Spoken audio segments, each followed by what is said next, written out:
നിഷ്ഠയോടെ അനുഷ്ഠിക്കുക. വാർദ്ധക്യം വരെ ജോലി ചെയ്യുക. ഭാവിയുടെ നേട്ടങ്ങളിൽ അസൂയ വേണ്ട. കർത്താവിൽ ശരണം വെച്ചു നിന്റെ ജോലി ചെയ്യുക. ദരിദ്രനെ സമ്പന്നനാക്കാൻ കർത്താവിന് ഒരു നിമിഷം മതി.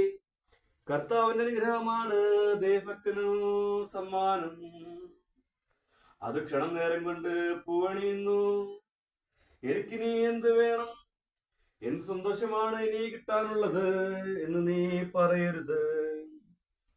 എനിക്ക് വേണ്ടതെല്ലാം ഉണ്ട്, എന്ത് ആപത്ത് വരാനാണ് എന്നും പറയരുത്.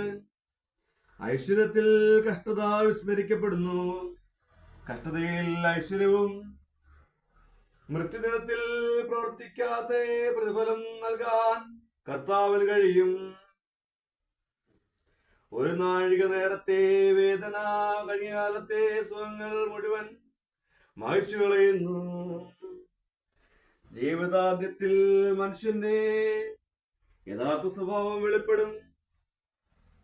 മരിക്കും മുൻപ് ആരെയും ഭാഗ്യവാൻ എന്ന് വിളിക്കരുത്. മരണത്തിലൂടെയാണ് മനുഷ്യനെ അറിയുക. ആഹാ, ബാരക്കുമോ.